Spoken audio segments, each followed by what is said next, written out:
Hey everyone, welcome back to my channel Prachit world. आज के vlog में आप सभी का खूब सारा स्वागत है और व्लॉग को फुल वॉच कीजिएगा बिकॉज बहुत सारी कन्फ्यूजन आपकी दूर हो जाएगी इस व्लॉग को देखने के बाद। और तो गाइस अभी कैमरा की सेटिंग मैंने चेंज किया, नहीं खाना नहीं है, अब गिरा चुकी हैं। अब चलिए नोज पोछो। ओके गाइस, तो आप लोगों के साथ कुछ चीज़ें क्लियर कर लूँ मैं आज, क्योंकि व्लॉग डाला था मैंने जो वो पासपोर्ट वाला, उस पर कमेंट आ रहा था भर के तो नहीं बोलूँगी मैं। एक ही कमेंट के ऊपर बहुत सारे कमेंट्स आ रहे थे रिगार्डिंग मम्मी के पासपोर्ट के। और पासपोर्ट तो चलो ठीक है, पासपोर्ट के रिलेटेड नहीं आ रहे थे, 10th क्लास तक का आ रहा था कि 10th नहीं पढ़ी है क्या। तो मैं आपको बता दूं कि और उसके नीचे ये भी कमेंट आ रहा था कि मम्मी ने बोला है कि वो 5th तक पढ़ी हैं क्योंकि उनकी मम्मी नहीं थी। तो ये बात बिल्कुल सच है बिकॉज उनकी बहन लोग ही उनको ध्यान रखती थी या जो कुछ भी था। तो शादी के पहले का तो मम्मी ही बता सकती है, बट शादी के बाद तक का मुझे पता है क्योंकि सर्टिफिकेट भी मैंने देखे हैं। तो मम्मी का 10th जो है शादी के बाद हुआ है। जो भी चीज़ें थी, उनकी शादी भी जल्दी हुई थी। तो 10th उन्होंने किया था जब अभी मेरा भाई हो चुका था शायद। हाँ, भाई होने वाला था तो वो 10th का कर रही थी, फॉर्म भरा चुका था और उस टाइम पे ही 10th का एग्ज़ाम दिया था उन्होंने, मेरे पैदा होने के पहले। और दूसरी चीज़ की 12th जो है ना, आप लोग सुनोगे तो पहली बात तो ये चीज़ हो गई कि 5th तक नहीं पढ़ी हुई है ऑब्वियसली। उन्होंने एग्ज़ाम भी दिया है, पढ़ाई भी की है। और 11th-12th का मेरे साथ हुआ है क्योंकि मम्मी बहुत ज़्यादा राइटिंग की प्रॉब्लम हो रही थी, राइटिंग प्रैक्टिस की स्पीड नहीं मैच कर पा रहा था। तो मेरा और मम्मी का 12th एक साथ ही हुआ है। और अंशु की मम्मी के साथ ही उन्होंने ग्रेजुएशन का भी फॉर्म फिलअप किया था और उस टाइम ग्रेजुएशन कर रही थी। तो बहुत सारे लोग कमेंट कर रहे हैं कि पकड़ी गई आंटी सिर्फ 5th तक पढ़ी है। तो जी नहीं आंटी, वैसे रेगुलर जो बोलते हैं वो शायद वो अपना बता रही होंगी जो भी है। लेकिन ये भी चीज़ मम्मी ने क्लियर किया है कि जब भैया होने वाला था या हुआ था तो मम्मी ने 10th का एग्ज़ाम भी दिया है। क्योंकि पासपोर्ट बनवाने जा रही थी ना उस टाइम पे मम्मी का हायर एजुकेशन वाला सर्टिफिकेट था मेरे पास, लेकिन आर्य है अपना, तो वहाँ पे वो 10th क्लास का सर्टिफिकेट मेरे को नहीं मिल पाया था।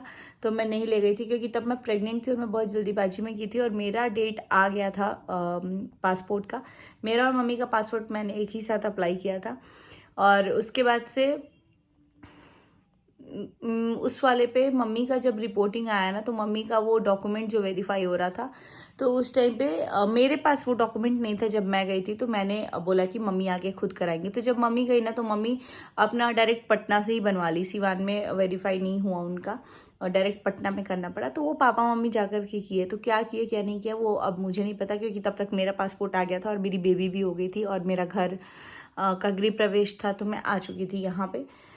तो 12th मम्मी मेरे साथ ही की हैं और डिवीजन भी मुझे पता है। तो मुझे नहीं पता ये मुझे पब्लिकली बताना चाहिए या नहीं बताना चाहिए, लेकिन बस क्योंकि कुछ मिसकम्युनिकेशन हो रहा था तो मैंने ये चीज़ क्लियर कर दिया। और रही बात आप लोगों का कमेंट आ रहा था कि मैं देख रही हूँ ना गाइज कि कुछ अच्छा करो तो भी प्रॉब्लम है, नहीं करो तो भी प्रॉब्लम है। जैसे कि अगर खाना जो भी था वो अगर जाके गरीबों में बांट दिया, पर्सनली भी मेरी बात हुई थी तो हम लोगों की यही बात हो रही थी कि बहुत ज़्यादा ही दिल को सुकून मिलता है अगर आप किसी को करो तो। लेकिन बात ये बताओ गाइज, आप लोग यहाँ पे बहुत सारे लोगों को इन लोगों ने डिस्ट्रीब्यूट किया है, मेरे भैया भाभी ने, जो कि बिना खाए सो गए थे। और भाभी भी को बोली थी कि पूजा दी इतना अच्छा लगाना कि मतलब कोई कोई बिना खाए सो गया। उस दिन इनको ये रियलाइज हुआ मेरी भाभी को कि हम जो खाना फेंकते हैं ना वो हमें नहीं फेंकना चाहिए। तो मुझे लगता है कि ये बहुत अच्छी चीज हुई, भगवान का देन था कि जन्मदिन के दिन आप किसी का पेट भरो। वो बहुत ही अच्छी चीज है, बहुत ही अच्छी चीज है। लेकिन अगर आप उसमें भी कमी निकालते रहो कि बचा हुआ खाना, यार बचा हुआ खाना क्या घर में खराब हो रहा था क्या? नहीं, उसी खाने में से हमारे घर भी खाना गया है और उसी खाने में से सबको बटाया है। और ऐसा तो नहीं है कि पार्टी हो गया है और उसके अगले दिन हम खाना बंटवा रहे हैं, नहीं, उसी के उसी दिन बंटवा रहे हैं।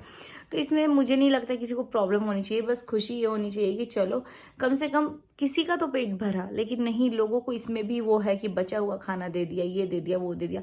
कम से कम उन्होंने वो तो दिया, उनके अंश का, उनके कमाई का, उनके जो भी चीज़ों का वो तो गया। आप अपना देखो, आप कितना करते हो कितना नहीं करते हो। आप देखो गाइस, बोलना बहुत इजी है लेकिन करने में ना बहुत मुश्किल होता है। मैंने भी लड्डू का बर्थडे अनाथ आश्रम में सेलिब्रेट किया था, मुझे इतना अच्छा लगा ना लोगों को मतलब बहुत अच्छा इनर फीलिंग जो होती है ना वो बहुत अच्छी होती है। और इसी के साथ ये भी कमेंट था कि आपके ससुराल से कोई क्यों नहीं आया था बर्थडे में, और रंजना के, तो रंजना के तरफ का तो मुझे नहीं पता। मेरे ससुराल का नहीं आया था बिकॉज ये पार्टी जो थी वो जनरली अब जो लोग वहाँ थे घर में वो लोग थे और सब्सक्राइबर का था। और मनीषा भाभी के अगर मायके से कोई आया तो वो मनीषा भाभी ने पर्सनली अपना जो भी इनवाइट किया, या उनकी बेटी का बर्थडे। मुझे नहीं लगता अगर मेरा बर्थडे हो और मैं कोई पार्टी कर रही हूँ तो मेरी मम्मी भी वेट करेगी कि मेरी बेटी इनवाइट करे तभी मैं आऊँगी। हो सकता है वो वेट कर सकती हैं, लेकिन अगर आएंगी तो मुझे डेफिनेटली अच्छा लगेगा। तो मनीषा भाभी की मम्मी आई, तो मनीषा भाभी का बर्थडे था तो उस दिन ऑब्वियसली उनको तो अच्छा लगेगा। तो आप लोगों का ये बोलना कि उनके मायके वाले आए, तो यार उनके मायके वाले को आना नहीं बनता है, आना चाहिए। नहीं आने पे आप सवाल खड़ा करते तो समझ में आता। लेकिन मेरे ससुराल का आप लोग बोल रहे हो, तो मेरे ससुराल में एज सच ये कुछ इतना बड़ा वो नहीं था फैमिली, वो क्या बोलते हैं, फैमिली फंक्शन नहीं था कि हर फैमिली रिलेशनशिप में सबको रिलेशन वालों को सबको बुलाना पड़ेगा। ये जस्ट सब्सक्राइबर की पार्टी थी और घर के कुछ लोग थे और मनीषा भाभी की मम्मी और उनके फैमिली के लोग थे। तो मुझे नहीं लगता किसी को भी इसमें कोई ऑब्जेक्शन होनी चाहिए। और अब अगर आप ये नोटिस करवाना चाहते हो कि आपके घर वालों को नहीं बुलाया या आपको नहीं बुलाया, आप नहीं गई, तो ये बहुत गलत चीज़ है। बिकॉज मैं खुद अपने बर्थडे में किसी को नहीं बुलाती हूँ, तो मैं एक्सपेक्ट ही नहीं करती। और वो बर्थडे जनरली बस एक वैसा पार्टी हो गया, किस सिचुएशन से क्या चीज़ें जा रही थी वो मुझे बहुत अच्छे से पता है। मुझे इस चीज़ में कमी निकालने की ज़रूरत नहीं है। बाकी रही बात रंजना की फैमिली की या फिर जो भी, तो वो मुझे नहीं पता। बस मैं इतना बोलूँगी कि अब देखो, आप मनीषा भाभी के बर्थडे के अगले दिन रंजना की भी सिस्टर का है, तो क्या उनकी फैमिली से सब लोग सबको बुला रहे हैं? नहीं बुला रहे ना। लेकिन फिर भी रंजना वगैरह तो गए ना, तो इतना इसमें प्रॉब्लम नहीं होना चाहिए। जिसकी जो फैमिली है वो जाएगा नहीं जाएगा वो उनके ऊपर है। जैसे अगर मनीषा भाभी का बर्थडे था तो उनकी मम्मी का आना बनता है यार। वैसे ही अगर मेरी फैमिली में किसी का बर्थडे होगा तो मैं अपने मायके वालों को सबको तो बुलाऊंगी नहीं। सबको क्या, मैं किसी को नहीं बुलाऊंगी। मेरे बेटे का बर्थडे होता है तो क्योंकि वो कॉमन है, मेरा बच्चा है, मेरे मम्मी पापा का नाती है, इनका वो है, तो चलेगा। लेकिन ज़रूरी नहीं है कि हर बर्थडे पे मैं अपने बर्थडे पे इनवाइट करूं या कुछ करूं, ऐसा कुछ नहीं होता है। तो ये वैसा नहीं था।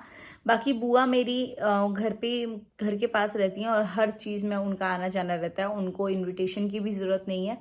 हालांकि मम्मी उनको बोली आने के लिए, तो उनका आना पॉसिबल था तो वो गई। और मेरे घर वालों में मेरे घर पे बोला नहीं गया था और मुझे ऐसा रिक्वायर्ड भी नहीं है कि बोला जाए, बिकॉज बर्थडे था यार। और बोला नहीं गया था इसलिए घर वाले कोई नहीं आए थे, सिंपल सा यही जवाब है। और आप इससे ये अंदाज़ा लगा लीजिए कि बिना बुलाए वैसे भी ना घर वाले जाएंगे ना मैं जाऊंगी। अगर मुझे बोले भी होते तो मेरे साथ तो लेंदी प्रोसेस था। मेरे को बोलते तो फिर मैं अपने घर वालों को बोलती, फिर घर वाले मेरे को बोलते, फिर मेरे पापा मेरे ससुर जी से बात करते। तो मेरे घर पे थोड़ा लेंदी प्रोसेस चलता है, क्योंकि अभी तक 7 साल में होने वाले हैं, 7 साल में यही चीज़ें फॉलो हुई हैं। तो मैं उस चीज़ को बरकरार रखूँगी और मैं भी नहीं चाहती हूँ कि ये सब चीज़ें वो हों। बाकी अभी बहुत ज़्यादा थक गई हूँ, थोड़ा सा नींद आया, फिर स्विगी वाले भैया आ गए थे क्योंकि उनसे मैंने कुछ कुछ चीज़ें ऑर्डर कर दी थी, आधे आ गई। तो बस यार आपसे बस इतना ही बोलूँगी कि हर चीज़ों में पॉजिटिविटी को देखिए, कि नेगेटिव तो ढूंढने वाले ऑलरेडी बहुत सारे लोग बैठे हैं ना, तो क्या फ़ायदा। आई होप अब सब चीज़ें क्लियर हो गई होंगी। मम्मी पापा दुबई लैंड कर चुके हैं एंड मैं बस यही सोच रही हूँ कि लोगों का दिमाग कितना दूर तक चलता है यार, कितना ज़्यादा दूर तक चलता है। बाकी मुझे बहुत अच्छा लगा भैया अपने व्लॉग में क्या लिटरली मेरे से तो बात हुई थी बर्थडे के दिन, बहुत देर तक बात हुई थी, मैं वीडियो कॉल पे ही थी। सबने आवाज़ भी सुना होगा मेरा, अगर आवाज़ नहीं सुना है तो उन लोगों से बात हुई थी तो पता ही है। बाकी भैया ने ऐसे भी बोला कि अगर पूजा और मतलब मेरे हस्बैंड या नेहा हम लोग सब लोग होते तो और ज़्यादा अच्छा था। वाकई मेरे को भी जब मैं ऐसे फंक्शन देख रही थी तो मुझे लगा था कि काश मैं भी होती, लेकिन इतना पास तो है नहीं कि चले जाए। हालांकि बहुत लोग कमेंट करते दी अगली बार कोई भी पार्टी हो आप जाना, तो जी नहीं, मेरे साथ पॉसिबल नहीं हो पाएगा। बिकॉज आज भी लड्डू स्कूल गया है और उसका स्कूल अभी मेरे लिए प्रायोरिटी है, बिकॉज 70% अटेंडेंस चाहिए। आप लोग बोल देते हैं छोटे बच्चों को क्या ज़रूरत है इतना अटेंडेंस का, या फिर कर सकता है एब्सेंट, लेकिन नहीं, यहाँ पे रूल्स बहुत ज़्यादा स्ट्रिक्ट हैं। अभी इतना छोटा बच्चा है मेरा, यूकेजी में है, तब आप सोचो कि 5 o'clock तक आता है स्कूल से वो। आद्या ऑयल नहीं गिरा बेटा।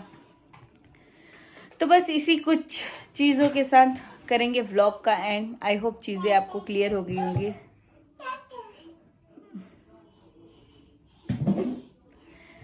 तो गाइज अभी गिफ्ट के लिए भी आ रहा है कि तुमने रंजना को गिफ्ट नहीं दिया, मनीषा भाभी को गिफ्ट दिया। तो गाइज मैंने किसी को गिफ्ट नहीं दिया, और इसलिए ही नहीं दिया बिकॉज ये कंपैरिजन आने वाला था। मुझे पता था एक को भी दो तो दूसरे का नाम आ जाएगा, और जब मैं एक को नहीं दी तो मैं दूसरे को भी नहीं दूंगी। तो इसीलिए बस नहीं दी हूँ किसी को। हाँ, जब मेरे पास कोई भी आएगा, जब एक आदमी आएगा तो एक आदमी को दूंगी, दो आदमी आएगा तो दोनों को दूंगी, जब कोई नहीं आएगा तो किसी को नहीं दूंगी।